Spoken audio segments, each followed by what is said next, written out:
Hi. Well, today is my 24th day of my frugal weight loss journey, over 50, and today was a very difficult day. I end up saying that so many videos, but I had a little family drama come up today, and that's very discouraging. And I just, I don't want to make these videos about my personal problems. But I think it's important that, you know, I let people know that I have the same problems that other people have and we have to persevere through it. I probably have more problems than a lot of people have. I take care of two disabled people, my elderly mother and my autistic daughter. And I had shoulder surgery and, you know, life can be very difficult sometimes. But I try to live with the attitude of counting my blessings rather than my stressors. But sometimes things come up that really can't be avoided. And I think that a lot of women my age are in this situation, the sandwich generation, where we're taking care of elderly parents as well as children. And it's a lot. I mean, is it any wonder why women my age, 52, in their 50s, feel so much stress? And stress does affect weight loss. It does. I mean, I've read so many studies that say it does, and I found it does as well. And it's really difficult to find stress relieving techniques and to try to de-stress when the problems are still there.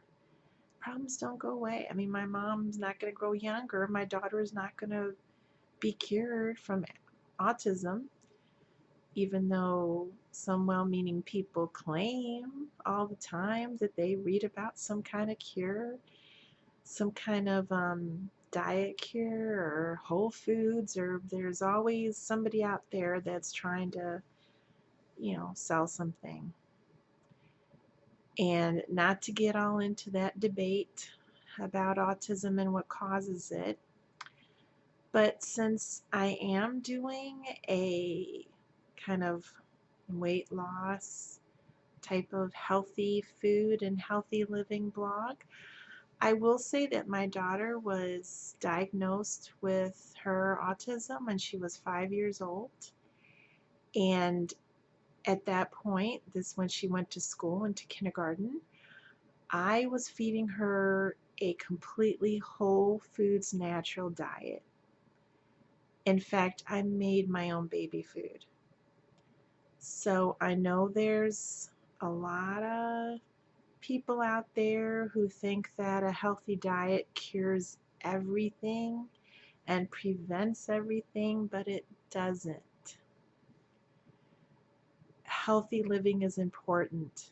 A healthy diet is important, but it's just one of the many things that we all have to do to try to stay healthy, and it's not a guarantee. It just isn't. I want to caution against this fanaticism that so many people fall into, because it's very difficult when someone comes to me or sends me a link or something, so and so claims that you can cure autism with a healthy diet, that people have autism because of all the junk food. Whereas I know it's not true because of my own experience. As I said, I even went to the point of making my own baby food. That's how kind of um, interested I was in feeding my daughter a healthy diet. And my mom had taught me about healthy diets. She does have a degree in biology and another one in chemistry. So she always fed us healthy, although bland and tasteless meals. So I fed my daughter that. I mean, no added sugar. Fruit was in our household, fresh steamed vegetables, raw vegetables. I mean, my daughter liked raw turnips. I used to slice them really thin like potato chips. And she still got autism or was born with it or however it happened and was diagnosed at that point before she ever ate any junk food and got into that lifestyle. She was 5 when she started school. So that's a little side point that I got into because again, I don't want to fall into this fanaticism, and too many people get trapped into that they feel so much better from a healthy diet that they think it will just cure the world. And my dad is another example. My dad always ate healthy. I mean, my dad is one of the few people that I could say never ate junk food. Never. He never ate a potato chip. I remember when I was a little girl, I would buy candy with my allowance, which he frowned on, but he let us have a little bit. And I would like cut it in half and want to share it with him because I figured he didn't want to eat a whole candy bar, but I'll give him a piece of mine. And he was so kind. He didn't want to hurt my feelings, and he would take the candy. He'd say, "This is a little too much. Maybe give me a little less." So I cut the half in half, and then he'd say, "This is still a little too much." So, he was trying to just not eat it, and he didn't want to waste it. And then I'd finally cut into like 1/8 of the candy bar, and I gave it to him, and then he would say, "You know what? This is so special that I'm going to save it for dessert. It's going to be a really nice treat after my meal."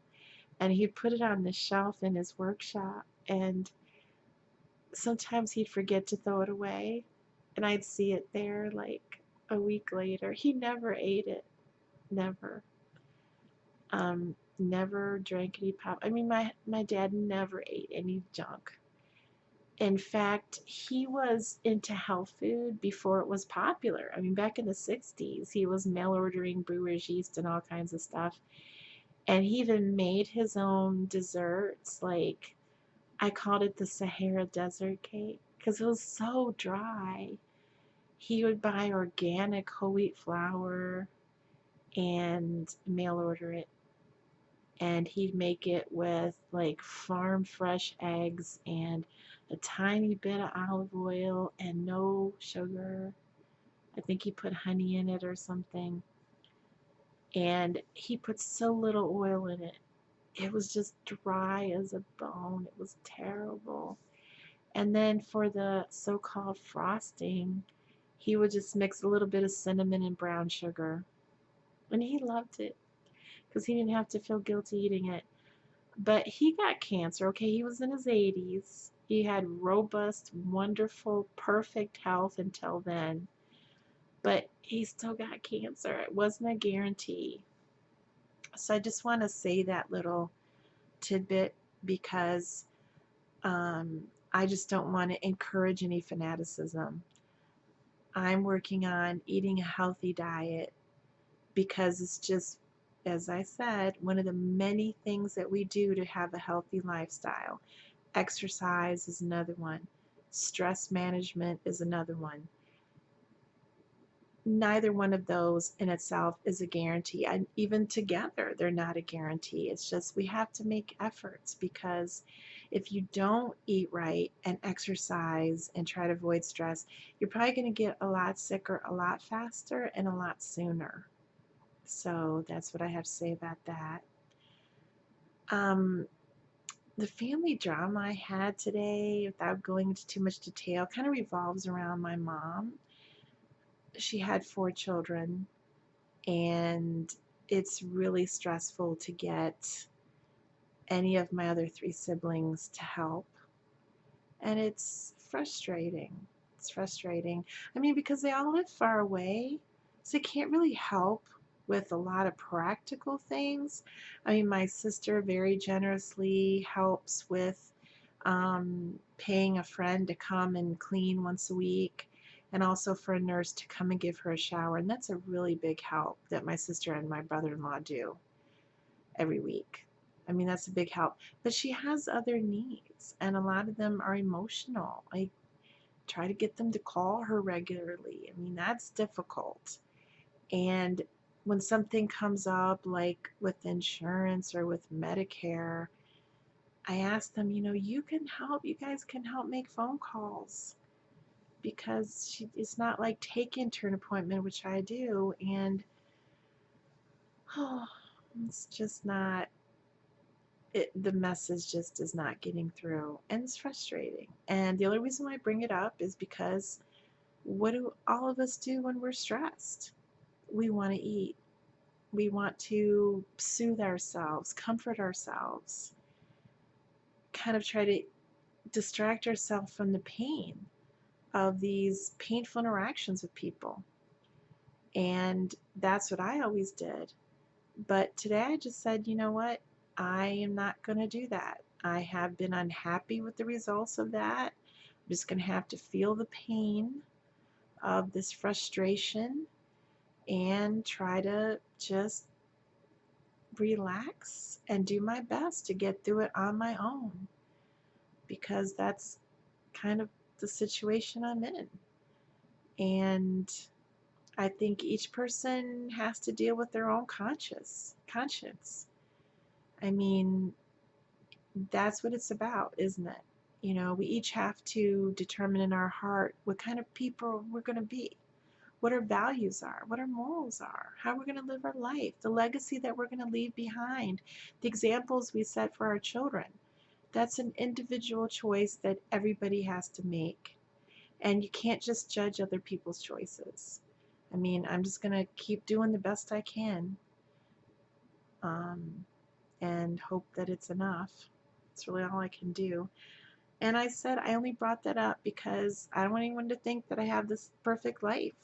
I don't. I probably have more problems than most people, because not everybody my age has all this to deal with. I mean, if you're taking care of kids and parents, your kid isn't autistic. They're not special needs. That's a lot. But anyway, I have a lot of blessings. My family loves me, and I'm very grateful for that. Okay, so let's talk about what I ate. I went to the Indian restaurant again. I ate like double that that was left because I was so hungry, and it's so good. I didn't really stop to take a picture of it. That's terrible, but it's the truth. Um, and I ate it all. It was so good. It was mostly lentils. I like the lentils and the yogurt sauce, and they had some chicken. Today it's really spicy, and some kind of spicy corn, baby corn that's made with chili. And let's see what else I have. Rice, lentils, the corn, the chicken. I had another kind of chicken today that I tasted. And then for dessert, which is usually where I go really bad, here I did better. I got a plate of fruit, and I got a little container of the fruit custard, and I ate the fruit out of the custard because it had cherries. I love cherries. That probably wasn't the hottest idea. I think that's more of my kind of carb sugar thing. But, I didn't eat the custard. I kind of let it drain out. And I ate all the fruit. It was very delicious. So, oh, excuse me. So then after that, I had another one of these square bars that don't have any sugar in it. It's a protein bar. It's chocolate mint. What's really good, I really enjoy it because it's like eating a candy bar, but it's not because it doesn't have any sugar in it. And it's not probably low in calories, but it doesn't have any sugar. I had that. I wanted to have dessert. And then for lunch, I had I had two falafel with the hummus, and I had some more gummy bears, sugar-free gummy bears, and some more of the blackberry juice from yesterday. And then for dinner, which is becoming a very not so good habit, I had another Atkins sugar-free bar with some milk. I put some milk in that water bottle. I think I did pretty good for a high stress day, But I'm really going to try tomorrow to work on those carbs. So see you tomorrow. Bye-bye.